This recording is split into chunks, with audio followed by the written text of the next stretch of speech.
Assistant coach will be on defense at tonight's high-stakes debate. Governor Tim Walz has been ducking and dodging questions over what critics say is a growing list of lies and falsehoods. Everything from embellishing his military record to what spice he puts on his tacos. Those weapons of war that I carried in war. Command Sergeant Major and served with his battalion at Operating Enduring Freedom in Afghanistan. Like I have white guy tacos. Do you put any flavor in it? No. Oh. So there was, on the military thing, Greg, there was a statement from the Harris campaign saying, yeah, embellished, but it's okay. But he's never had to answer it. Do you think J.D. Vance, who did serve? Yeah, I mean, the contrast between Vance's honest military background and Walz's fabrication is key. If you're proud of your work, why lie, Jesse? But what's the point? We know people who lie about military service piss off the people in the military more than perhaps the general population. But it signals a greater flaw in character. You know, the military is different than business. You can puff up your resume, but it's not the same as inflating your risk. You know, when you're in the military, if you puff up your resume, you're inflating your risk. You're making yourself appear more like a hero when you aren't. There's always this sense that he is playing a role. You know, the role that the Democrats want him to play is different than what his resume or his accomplishments reveal. From his abandoning of his state during the riots to the trans activism that he promotes, the military avoidance, it's a contrast to his portrayal as being folksy, when it appears he's more freakish than folksy. So I think that this guy is a construct. He's probably got more skeletons in his closet than a medical college. And we're coming up on Halloween. That is true. Well. And we have a president who's a headless horseman. Judge, how can J.D. Vance draw that out in a debate like this? I think it's going to be very easy for J.D. Vance to draw it out. I think that what's going to happen is Walz is probably going to come up with a line like, what is it, mind your own business, when he talks about abortion and a woman's body, you know, stay out of our business.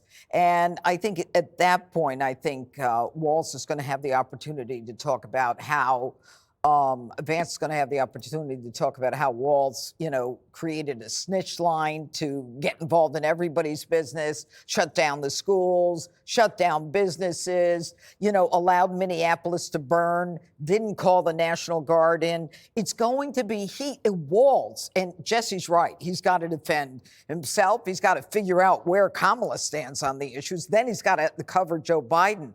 But I think this man has a lot of problems and a lot of things in his history, not just his lying and his exaggeration. I don't trust somebody who lies about pretty much everything that we've heard of, whether it's the weapons of war and status, and whether he's a coach or an assistant coach, whether he's on the tarmac and Bagram, IVF. He's going to China constantly. He's got his own travel agency to take students to China. There's something weird about this guy who came up with the term weird. Maybe that was prevent defense. Call him weird first. Maybe. Jessica. I would like to see a resurgence of it. It was a good time, I feel like, in the Back campaign then. where we could just throw weird around and it would be like a slam dunk. So the attacks on Tim Walz have not been working.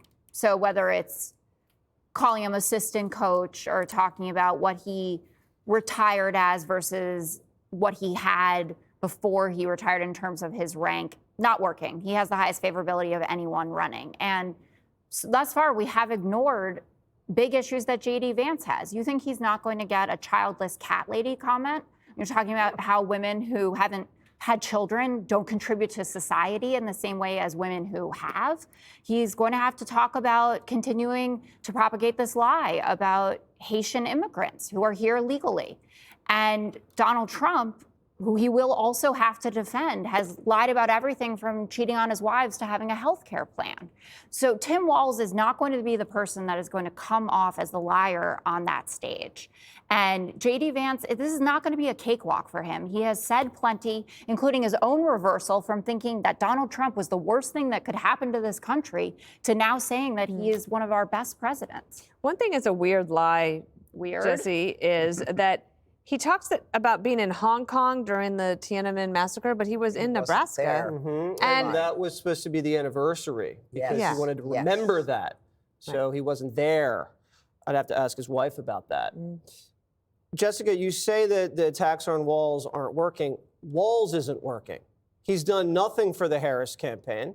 She's doing worse than Biden was against Donald Trump. That's not And true. the reason that he's got nice favorability is because the media treats him like this white male mascot. And they don't ask him anything. And the Harris campaign doesn't put him out there. So he's hiding. He's a coward. And everybody knows that.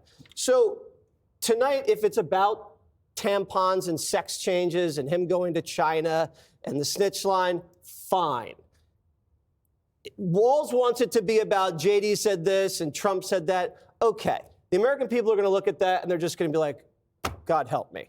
This country is dying for solutions. And if JD Vance can make this about the American dream, she killed it with Biden, put a stake right through the American dream's heart, and Donald Trump's here to restore the American dream. If he can tell that story, he will win. Just watching that, that's a lot of hand gestures. Yeah, Like gesticulating. the full arm and everything. All right. Click here to subscribe to the Fox News YouTube page to catch our hottest interviews and most compelling analysis. You won't get it anywhere else.